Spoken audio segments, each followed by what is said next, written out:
Votre rendez-vous hebdomadaire pour tout comprendre, décrypter et vivre l'actualité présidentielle et les grands chantiers du Tchad de demain est de retour. Bienvenue dans Écho du Palais Toumaï. Dans ce nouveau numéro, une actualité riche, des décisions de fond, des signaux forts, des descentes sur le terrain pour apprécier la réalité. Mais la signature de votre émission reste la même, un regard lucide, exigeant et citoyen. Installez-vous confortablement. C'est une semaine où les aigus du palais Toumaï ont tourné vite, très vite. Politique, diplomatie, gouvernance, solidarité nationale, l'agenda du chef de l'État était aussi chargé qu'intensif. Suivez plutôt Actu en bref avec Angal Toklok. Entre consolidation politique, diplomatie active et réponse humanitaire, le président de la République, chef de l'État, Maréchal Mohamed Idriss Déby Itno, a réservé son agenda de la semaine sous le sceau de l'engagement et de l'anticipation. C'est ainsi qu'en début de semaine, précisément le lundi 5 mai 2025, le chef de l'État a réuni au palais Toumaï près de 290 présidents et secrétaires généraux de partis politiques, toutes obédiences confondues, pour une communication. À l'ordre du jour, la mise en place d'un nouveau cadre de dialogue politique plus adapté à la période post-transition après la dissolution du cadre national de concertation des partis politiques CNCP. Tout en saluant la maturité et le sens du compromis de la classe politique tchadienne, le chef de l'État a affirmé que la réussite de la transition est avant tout leur victoire, avant d'inviter les partis à proposer, dans un esprit républicain, les contours et le format du futur cadre de concertation.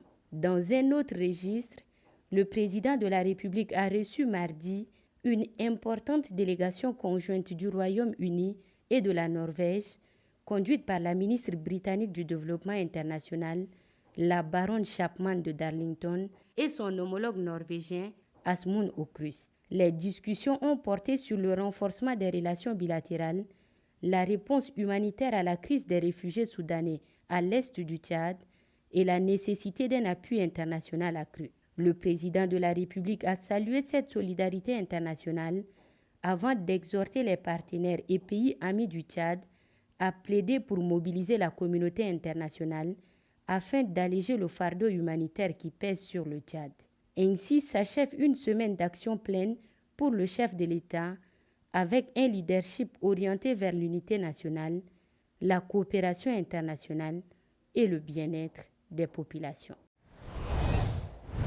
Conscient des souffrances récurrentes de ses concitoyens en période de pluie et déterminé à renforcer l'anticipation face aux inondations, le président de la République, chef de l'État, Maréchal Mohamed Idriss Déby Itno, a instruit le Premier ministre, chef du gouvernement, à l'effet d'activer le dispositif national de prévention. C'est dans ce sens que le Comité national de gestion et de prévention des inondations s'est réuni ce jeudi 8 mai 2025 à la primature autour de l'ambassadeur Alamay Halina, débouchant sur des mesures destinées à renforcer la résilience des populations les plus exposées. Pour en parler, nous recevons le ministre d'État, ministre des Finances, du Budget, de l'Économie et du Plan, par ailleurs président du Comité national de gestion et de prévention des inondations, M. Tahir Hamid Ngilin.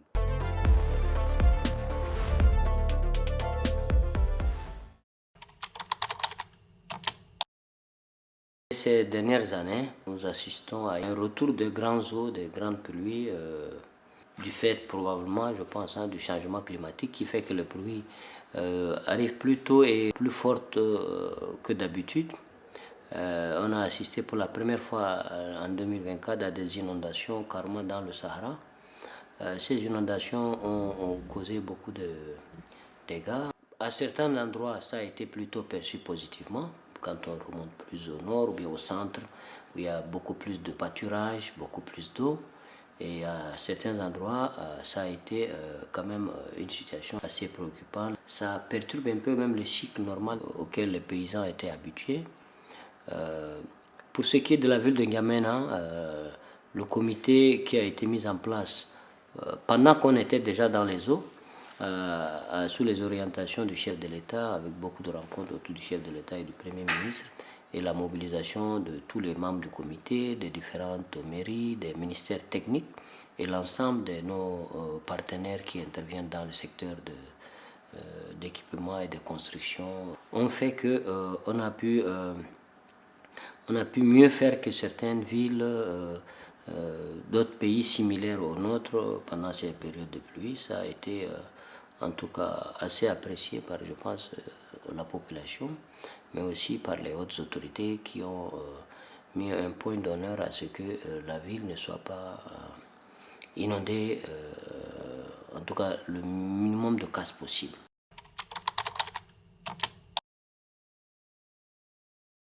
Cette année, la météorologie annonce des eaux plus importantes que d'habitude, avec des risques que ça puisse causer des inondations. Donc il faut se prendre à temps. Comme l'année dernière, déjà, on a eu un fort soutien de tous nos partenaires techniques de développement, notamment la Banque mondiale à travers le projet Pilier. Le comité a plus d'expérience, a rodé un certain nombre de mécanismes de travail ensemble. Nous avons acquis des équipements. Il y a eu de nouveaux ouvrages de drainage des eaux. Les chantiers ont avancé dans le 8e, dans le 7e et dans le premier arrondissement. L'essentiel des arrondissements qui étaient très touchés, où il y avait des routes et des caniveaux qui étaient en construction, ceux-ci ont avancé. Le ministre de l'Infrastructure annonce 150 km de caniveaux qui ont été construits. Donc c'est un acquis. L'autre acquis, c'est qu'on va commencer le curage de tout ce qui était à curer dans le cadre du projet Pilier au niveau du ministère de l'Urbanisme et de la mairie. Nous avons aussi acquis beaucoup de stations de pompage pour pomper l'eau et tout ça pour N'Djamena, mais également pour les provinces.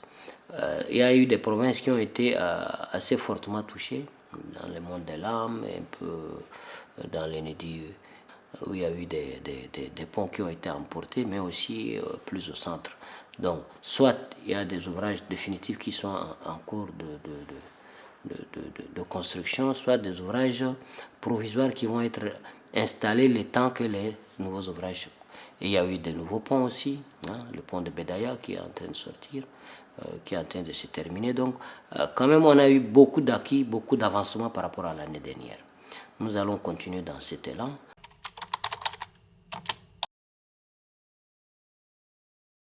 On mène la réflexion de manière collective et l'exécution aussi de manière assez décentralisée, à la fois en N'Djamena, mais à la fois aux provinces. Nous suivons cela et nous pensons que, toutes choses égales par ailleurs, si nous recevons le même niveau de pluie que l'année dernière, on est mieux outillé que l'année dernière.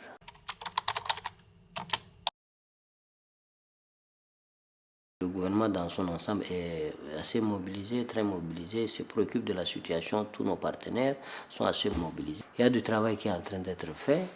Il y a, je pense, des lancements des travaux de curage de caniveaux.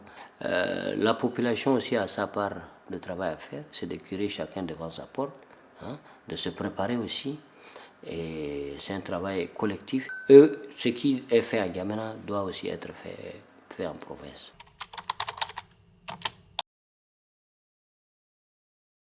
Il faut s'assurer que pour ce qui est de N'Djamena, que les stations de pompage soient fonctionnelles, il faut curer les caniveaux, il faut s'assurer que les clapets en tout retour, parce que les eaux de N'Djamena vont dans le fleuve, à un moment donné, le fleuve va être plus haut que la ville et l'eau du fleuve risque de revenir dans la ville.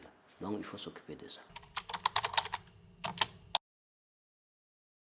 Oualias sera mieux que l'année dernière. Encore que l'année dernière, c'est beaucoup plus mieux qu'en 2022. On a continué à travailler sur ces digues. S'il y a des problèmes, on va continuer de renforcer. Savez-vous que 3 000 milliards francs CFA seront investis sur 5 ans pour financer les investissements prioritaires dans des secteurs décisifs que sont les infrastructures de base, le désenclavement, la santé, l'éducation, l'agro-industrie et la transformation ainsi que la promotion de nos produits Made in Tchad. Cet engagement et bien d'autres sont contenus dans le chantier 6 du programme politique du président de la République. Ces chantiers, vous allez le voir avec Assira Nambatingar, visent à redonner souffle à l'économie nationale, redéployer l'investissement et remettre les jeunes au cœur du jeu.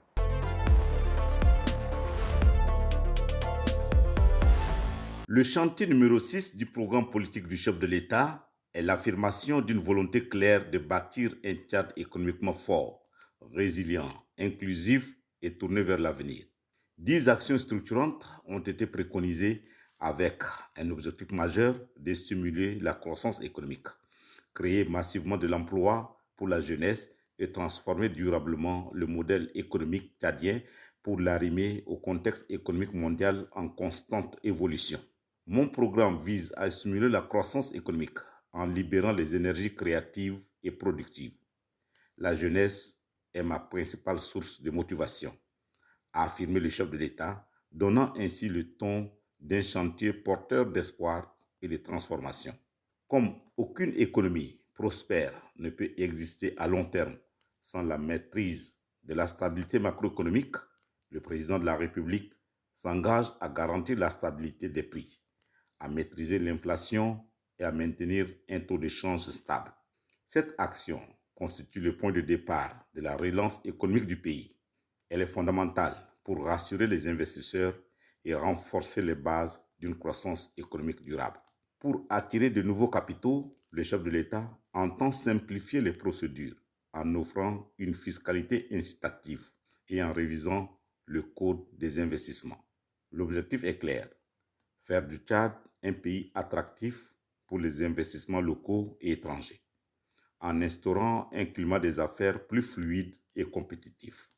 L'un des engagements les plus forts de ces chantiers est le lancement d'un plan d'investissement historique de 3 000 milliards de francs CFA sur 5 ans. Ce financement sera prioritairement orienté vers les infrastructures de base, la santé, l'éducation, l'agro-industrie et la valorisation du Made in Tchad. C'est donc une impulsion sans précédent pour accélérer la modernisation de l'économie tchadienne. Vu l'immensité du territoire national ainsi que les besoins, le président de la République entend bâtir un modèle économique pour passer de l'économie de rente à une économie productive et résiliente.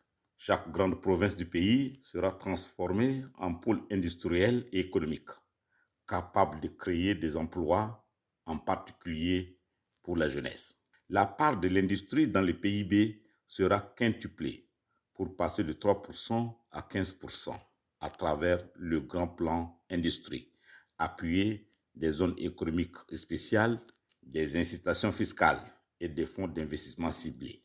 Le chef de l'État a aussi annoncé la création d'une caisse de dépôt et de conciliation. Ce nouvel outil stratégique permettra à l'État d'agir comme investisseur majeur et garant en mobilisant l'épargne nationale pour financer des projets structurants, notamment dans le logement et l'appui aux entreprises. Le président de la République, maréchal Mahamat Idriss Déby Itno, veut faire émerger une nouvelle génération d'entrepreneurs innovants. Le Startup Act sera mis en place pour encourager la création de startups. Le numérique et l'innovation seront au cœur de cette dynamique. Aussi, chaque province disposera d'une maison d'entrepreneurs pour soutenir les porteurs de projets. Ces centres offriront un accompagnement de proximité et récompenseront chaque année les projets les plus innovants.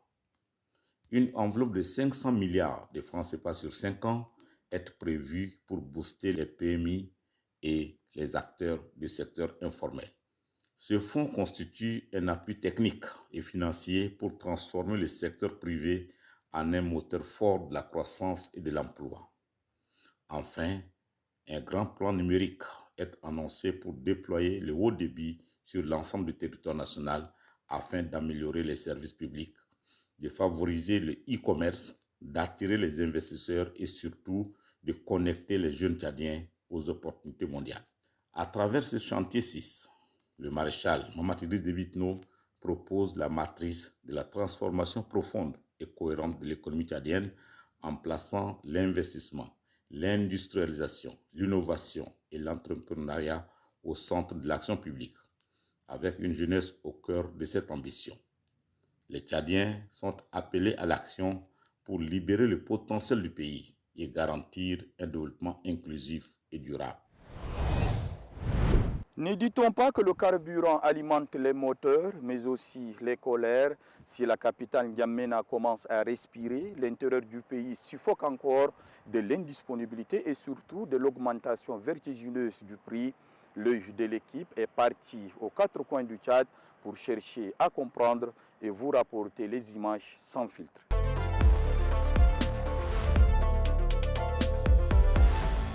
Si à N'Djamena, la cité capitale, la pénurie de carburant semble être jugulée ou sur le point de l'être, la situation dans le Tchad profond est tout simplement alarmante. Pour vous permettre de toucher du doigt la réalité de l'arrière-pays, l'œil de l'équipe a fait promener sa caméra cette semaine dans 4 chefs-lieux de province. Il s'agit d'Amdiaras dans le Nedi Est, Abéché dans le Wadaï, Laï dans la Tandjilé et Doba au Logon oriental. Dans le Darbilia, comprenez Amdiaras, les transporteurs et simples citoyens appellent le gouvernement à l'aide. Les stations-service sont hors service, faute d'approvisionnement depuis la capitale. Le prix du carburant à la sauvette est passé du simple au double. Dans la ville d'Amdiaras, le carburant est devenu quasi inexistant. Une bouteille d'1,5 litre coûte 3 000 à 3 500 francs.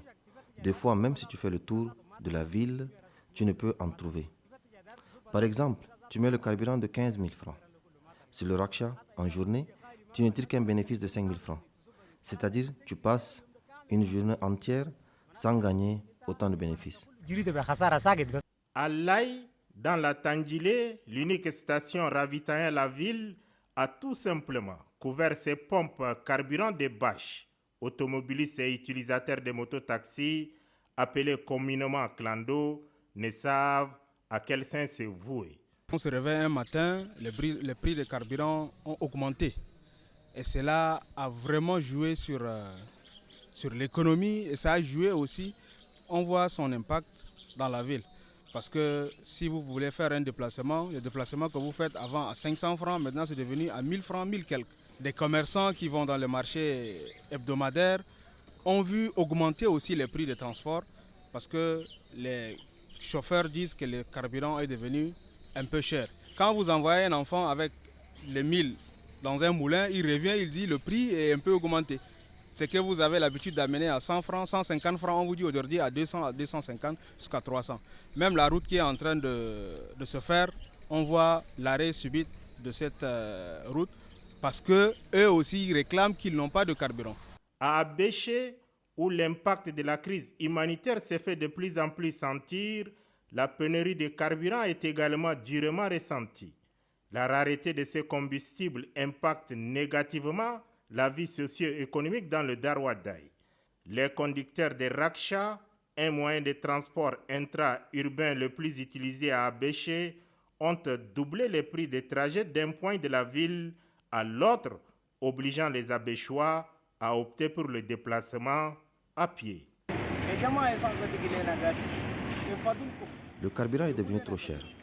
De grâce, nous demandons au gouvernement de nous assurer sa livraison et en quantité. Vous-même connaissez le prix, ce n'est pas comme ce qu'on a l'habitude d'acheter. On rencontre trop de difficultés. Si tu parviens à trouver aujourd'hui, ce n'est pas sûr d'en trouver demain. Et si tu trouves le lendemain, il sera difficile d'en trouver les jours à venir.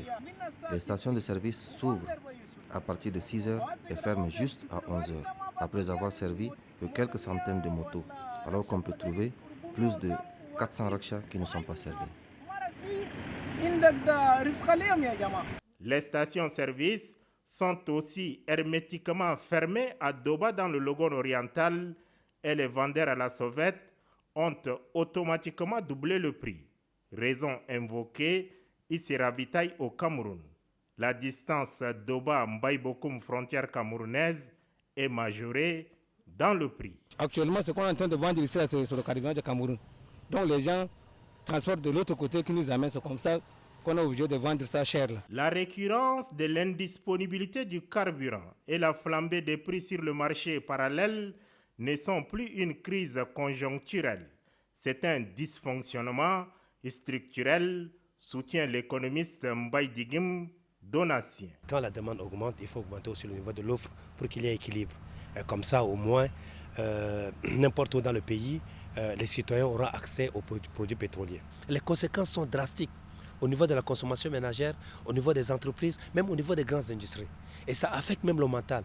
Imaginez par exemple que je suis en train de filer à toute allure là pour ne pas que la voiture s'arrête, afin que je trouve du carburant quelque part.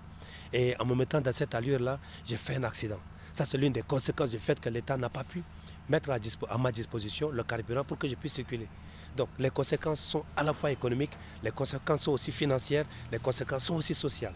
La ministre du Pétrole, des Mines et de la Géologie, Madame Dolenodji Alix Naimbaye, se veut rassurante. La raréfaction du produit, ce n'est pas dû à une pénurie. La raffinerie ne s'est pas arrêtée, elle produit toujours la même quantité. Nous avons un schéma de programmation que nous suivons et qui peut, de temps à autre, selon des situations bien spécifiques, être légèrement modifié pour répondre à des urgences ici et là.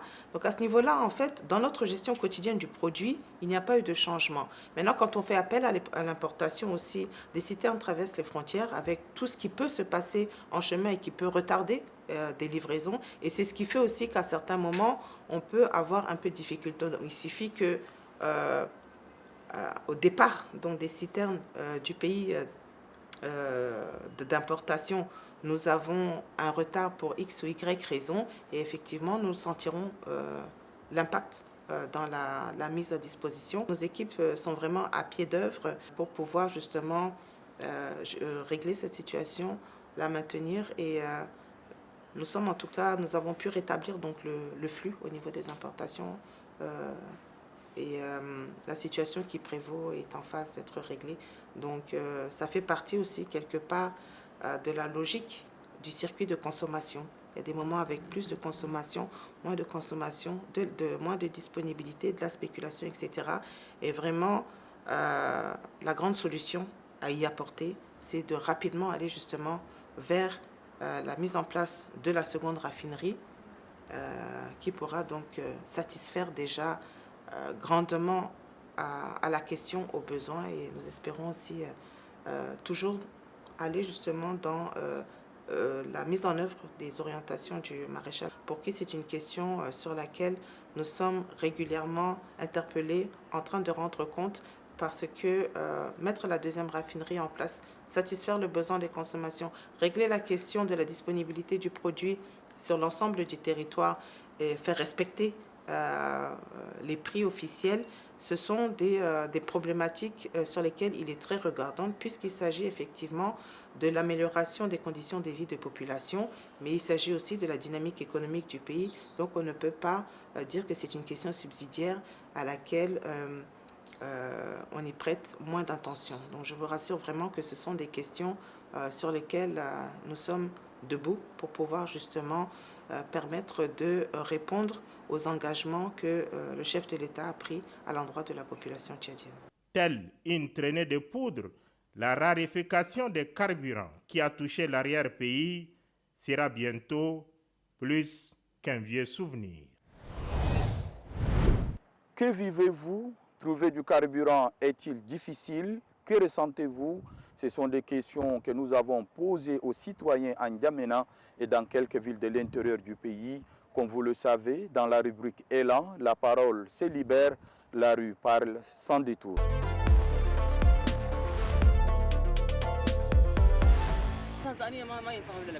Nous ne comprenons rien de cette histoire de carburant.